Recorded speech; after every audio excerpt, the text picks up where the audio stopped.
No dia 9 de julho de 1932, os paulistas pegaram em armas contra o governo federal provisório de Getúlio Vargas.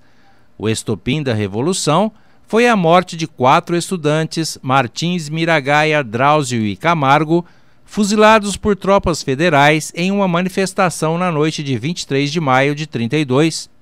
O movimento MMDC, surgido após a morte dos jovens, ajudou a articular o levante. O motivo da insatisfação paulista era a perda de autonomia dos estados com o golpe de 1930 e a falta de representatividade do governo provisório de Vargas. A Revolução dos Paulistas buscava derrubar o presidente e convocar uma Assembleia Nacional Constituinte. Para a historiadora barretense Carla Armani Medeiros, a Guerra Paulista tinha, portanto, não apenas a luta pela Constituição, mas devolver a hegemonia paulista retirada por Vargas. As pesquisas históricas, mais avançadas, a gente sabe que quando aconteceu a Revolução de 32, na verdade, o tema principal discursado era a luta pela Constituição, que até então tinha sido retirada pelo presidente Vargas. Mas, na realidade, se você analisar pela história política, a gente consegue enxergar que os paulistas queriam ter de volta aquela hegemonia política, que nós tínhamos na época da República Velha. As reivindicações de São Paulo eram compartilhadas pelo Rio Grande do Sul, Mato Grosso, Minas Gerais e Rio de Janeiro. E havia uma articulação para que esses estados participassem da Revolução. A Revolução estava marcada para começar em 14 de julho, mas foi antecipada por São Paulo para 9 de julho. Lideranças dos 4 outros estados desistiram de participar e São Paulo empunhou sozinho a bandeira revolucionária. Minas Gerais, que antes manteria uma posição neutra, foi o estado que mais atacou São Paulo na Revolução. Os combates na fronteira separada pelo Rio Grande foram muitos. Logo, São Paulo percebeu que não estava preparada militarmente para lutar contra o governo federal. Mas a maioria dos paulistas defendeu a Revolução. Só em Barretos, segundo Carla Armani Medeiros, 583 jovens apresentaram-se como voluntários. A Revolução de 32, tanto que é um feriado, 9 de julho, que é estadual por isso, porque a Revolução ela não se deu em São Paulo, capital, ela se deu em todo o estado. Várias cidades paulistas se mobilizaram, criaram comissões organizadoras para angariar voluntários e angariar fundos, joias, donativos, para poder financiar as campanhas.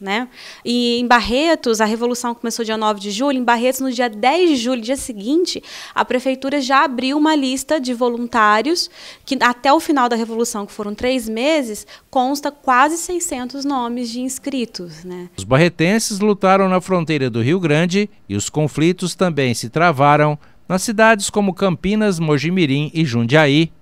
O ex-combatente barretense Arlindo Leonardo Ribeiro, com 105 anos, lutou na região de Mojimirim. Ele contou que os combates eram terríveis. A tropa dele era atacada por aviões federais, os chamados vermelhinhos, que bombardeavam as linhas de combate às cidades paulistas. 633 paulistas morreram na Revolução, que terminou em 2 de outubro de 1932. Em visita à casa do ex-combatente barretense, fomos informados de que estava em consulta médica. Em respeito aos barretenses que morreram no conflito, foi erguido um monumento na Praça 9 de Julho. São eles Cizenando Moreira, Hugo Prado e Fernando Andrade Camargo. Em outra face do monumento, há o nome de outros 60 ex-combatentes barretenses. É o nosso único herói de 32 em pé ainda, E nós somos muito felizes dele estar ainda conosco, porque a memória dele, tudo que ele deixou falado ao longo desses anos que a TV, o jornal o procura, são as fontes históricas para nós historiadores, Após a Revolução, houve a prisão e a deportação das principais lideranças da Revolução. Vencido pelas armas, São Paulo, que esperava ter novamente um governador, recebeu um novo interventor.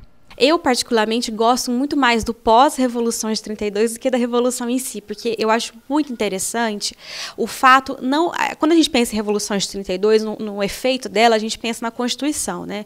Os paulistas perderam a guerra, mas ganharam a causa, porque 2 anos depois, finalmente, veio a Constituição mais democrática. Eu acredito que o feriado 9 de julho não é um feriado extremamente cívico, é um feriado para nós paulistas entendermos da nossa própria história, porque a gente gosta muito de falar de história do Brasil ou a história da própria cidade, mas esquece que existe também o regional, o estadual, e a nossa cidade faz parte do estado de São Paulo.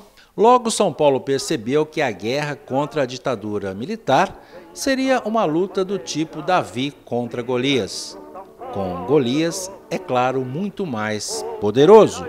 Mas quem pensar que nessa guerra venceu Golias, vale dizer que os homens sob esses capacetes entraram para a história como heróis e, na visão dos paulistas, como os verdadeiros vencedores.